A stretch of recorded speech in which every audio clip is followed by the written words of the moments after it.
Ya, Alhamdulillah. Serena, kita kembali lagi di Rampai Pagi dan seperti yang kami janjikan, kami akan membawakan audio semua segmen seterusnya, segmen industri kreatif. Dan di hari Minggu yang cukup santai ini, kita akan membawakan satu topik perbincangan mengenai dengan seni sulaman kreatif. Ya, dan kita membawakan satu pendekatan bersama dengan salah seorang belia yang cukup kreatif, tukang sulam separuh masa, memperkenalkan Muniratus Safia, Datuk Seri Setia Haji Johari. Assalamualaikum. Assalamualaikum. Waalaikumsalam warahmatullahi wabarakatuh. Alhamdulillah. Apa kabarnya? Alhamdulillah. Sehat. Apa kabar? Alhamdulillah. Jadi ini merupakan pertama kali penampilan di siaran pertama televisi. kali, yes. Pertama kali ya. Dan kita cukup berbangga kerana dapat membawakan salah seorang lagi belia kreatif mengisikan ruangan Rampai Pagi kita ni hari ini lebih berlainan daripada segmen-segmen yang kita dibawakan ataupun tetamu-tetamu yang kita dibawakan sebelumnya. Hari ini kita bercakap mengenai dengan sulam menyulam lah. Sulam menyulam. Betul. Ya. Kalau bercakap mengenai sulaman ini, kalau mendengar lirik-lirik lagu Serena, menyulam cinta dan sebagainya, mungkin hari ini lain kali yang disulam. Ini kan tertanyakan. Itulah, ini yang akan Tani ceritakan untuk segmen seni kreatif ini. Dan sebelum itu barangkali boleh memperkenalkan diri dulu, selain daripada nama penuh ataupun mungkin ada nama komersialnya, umur berapa. Umur je. Okay. Kalau ini keberatan. Okey. Nama saya Muniratus Safia Johar ataupun dikenali sebagai Munira. Saya merupakan seorang embroiderer ataupun penyulam separuh masa dengan menggunakan nama MN Needleworks. So MN Needleworks ini adalah merupakan produk-produk yang sulaman lah tuah yang dibuat dengan cara manual, iaitu hand embroidery instead of machines. Mengenai umur tadi 27 tahun. Wah, masih muda. Masih muda. Alhamdulillah.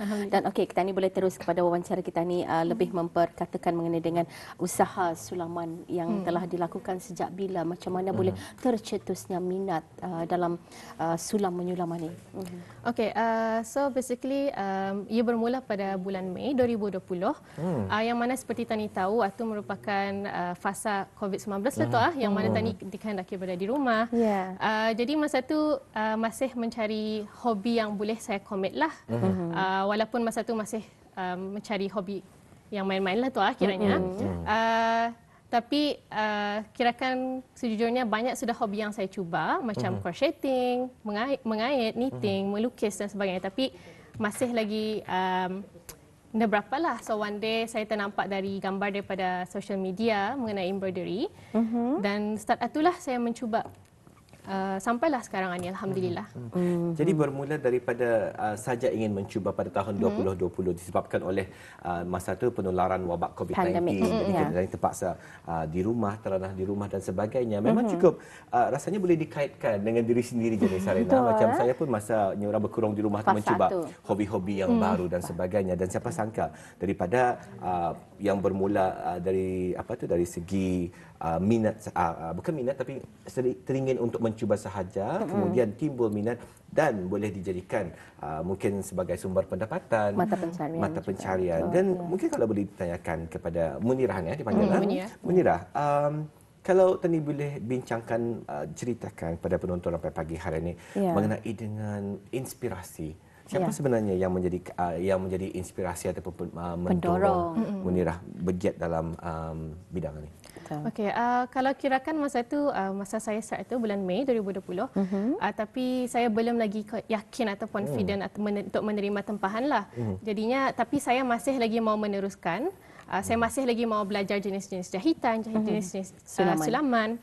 Jadinya, what I did was saya membagi hadiah-hadiah lah kepada ahli keluarga, kepada rakan-rakan every time diorang birthday ataupun kahwin lah. So bila diorang nampak, diorang pun rasa, bisa je ni, kenapa anda jual? Kenapa anda jual kan? Tapi bagi saya belum confident masa tu. Tapi saya teruskan jual, saya tunggu lagi berapa bulan, saya practice lagi. And then by the end of the year itu baru saya beranilah buka tempahan. And saya rasa semua tu indahkan terjadi tanpa sokongan keluarga, tanpa sokongan kawan-kawan dan juga suami tersayang lah. Jadi maksudnya di sini ia sudah menjadi satu perusahaan dan perniagaan kepada Munira sendiri dan ahli keluarga pun memang telah nyata mendorong untuk Munira ni lebih mengembangkan minat dalam seni sulaman. Cuma apa keunikan sulaman Munira berbanding dengan mungkin mungkin ini sesuatu yang baru di negara kita ni. Selalunya kalau Sulaiman ni ada platformnya. Kalau Munirah sendiri menggunakan platform apa? Okey, kalau mungkin saya dapat ditunjukkan juga terus ya. Kalau saya ada beberapa, kalau sulaman saya ni mostlynya berbentuk customize, yang mana klien atau pelanggan sendiri, diorang akan merequest, diorang sendiri akan menghantar gambar-gambar yang diorang akan sulam. Macam contoh ni kan toh, ini sebenarnya daripada gambar. Jadi gambar ni yang dibagi and then a bit of flowers lah and then kena request di atas satu dan embroideries and wording sendiri yang diorang maulah. Bukan saja itu, ada juga beberapa jenis size. Size hoop lah tu macam kalau ni premium sedikit lah pasal nampak macam di siringnya ada design sedikit ada design. Di samping itu juga ada apa namanya ni, pencil case dan ada juga tote bag tapi saya membawa hari ini. Jadi semua tu depends on request daripada klien lah, diorang sendiri yang mau. Ya. Jadi selalunya kita ni melihat yang printed yang customized dan boleh diprinted, tetapi ini kerja tangan yang saya rasakan lebihnya orang akan memberikan impak dan kesan apabila orang kita ni memberikan hadiah itu kepada individu tersebut. Mungkin saya boleh pinjam dulu ni. Silakan. Yang ini kita ni akan lihat. Ini antara contoh yang dikehendaki oleh customer ni ya. Ini tadi panggil apa, tadi panggil framingan ya? Hoop. Hoop itu ada jenis-jenisnya, size dan juga bentuk je ni. Macam-macam. Ada 4 segi kali juga enggak. Memang bulat lah. 4 segi setakat ini saya guna frame. Frame pun ada juga. Frame biasa lah tu tapi instead of gambar disimpan sulaman itulah. Kalau jenis yang macam mana, sulaman yang bersaiz sebegini, berapa lama rasanya selalu diambil untuk menyiapkan? Ia bergantung kepada masa lapang juga, tapi biasanya boleh memakan masa 1 minggu ke 2 minggu. 1 minggu ke 2 minggu. Ikut complexity of the patterns itulah. Bercakap mengenai dengan complexity, rasanya kita ni cuba untuk memberikan perkhidmatan yang terbaik kepada pelanggan kita ni agar mereka berpuas hati dan terus berurusan dengan kita ni ya. Jadi kalau boleh dikongsikan dari segi mungkin request permintaan daripada pelanggan yang rasanya setakat ini yang paling mencabar untuk Munirah sendiri yang pernah dilakukan. Yang paling mencabar ada juga, kebanyakannya pattern bunga-bunga lah. Pasal macam kita lihat di sana, bunga tu dipanggil sebagai timbul macam 3D. Jadi dipanggil sebagai French knots. Ya caranya dapat dibuat sini. Tapi yang boleh memakan masa kadang membuat itu saja dalam berjam-jam lah. Ada kompleksiti. Kalau kita ni lihat dari sisi jodoh, bunga tu seperti 3D timbul. Jadi saya percaya jenis sulaman itu pun penting. Jenis-jenis sulaman. Macam kalau orang tua dulu, kalau ia membuat baju kurung di hujung teluk. Apa tu orang? Teluk belang baju kurung itu diorang sulam kisi kan tu dengan menggunakan benang, dan saya percaya ada jenis-jenis benang juga ni kali. Bukannya orang satu jenis benang saja digunakan, mungkin dari segi ketebalannya tu pun perlu juga diambil kira macam mana. Setakat ini banyak brand-brand jual lah, tapi kebanyakannya lebih kurang sama. Ia sebenarnya lebih kurang sama dengan menjahit lah. As long as we have the basic of menjahit itu. Cumanya yang memainkan peranan itu fabric pulang juga kali ya. Jenis fabric. Fabric. Pernah juga menyulam di atas baju ataupun kain? InsyaAllah itu dalam perancangan akan datang lah baju. Pasal banyak request juga untuk buat arah baju. Tapi kalau baju ada cara-caranya lagi. Itu yang perlu dipelajari. Yang perlu dipelajari. Bukan sekadar menyulam ataupun menjahitnya yang orang kita ni tu. Selain daripada menerima tempahan yang memberangsangkan seperti yang dikongsikan tadi, mungkin ada sebab-sebab lain kenapa Munirah memilih untuk melakukan perniagaan dalam bidang sulaman. Okey. So in short, kalau itu sebabnya sebab minat lah tu. Sebab bila kita ni minat sesuatu benda tu, payah tani kan terasa ngalih. Walaupun ngalih pun, tani rasa in the end, tani rasa satisfied sebab puas sebab tani melihat ia punya hasil itu tentu. Antara sebab lain juga sebab indirectly saya rasa saya dapat menolong orang lain dan juga menggembirakan hati orang lain. Itulah. Adakah setakat ini permintaan daripada orang ramai yang Indah dapat dipenuhi setakat ini? Setakat ini ada, which is mestinya arah ada yang request arah baju, arah patung pun ada juga. Ya. Tapi saya belum lagi belajar lah pasal menggunakan jarum yang lagi panjang sedikit. Kita ni melihat ketelitian sulaman yang dilakukan Ania. Rasanya berbaloi lah seperti yang Munirah nyatakan. Walaupun ada kesukaran dan cabaran yang semasa menyulam itu, tapi bila sudah komplit, sempurna dihasilkan itu, puas rasa kita ni. Itulah. Dan walaupun ini barangkali hanya sekadar hiasan, boleh digantung di dinding, mungkin, tapi kita ni melihat value-nya sebenarnya. Betul. Value-nya itu, nilainya itu. Dan selain itu juga, kalau untuk platform macam mana ni menggunakan Hoop ni, berapa hari? Lihat kepada desain. Bergantung kepada desain dan juga bergantung kepada saiz-nya. Tetapi kalau sekiranya menyulam di atas pencil case ataupun back pencil itu, apa cabarannya? Kalau ini sekadar nyorang sekeping kain yang dilekatkan pada hoop, tapi kalau macam itu ya memang sudah dengan jahitan tertentu, ada kesukaran ke tujuan? Kalau ini setakat ini barangkali kesukarannya ialah mencari yang saiz yang lebih damit.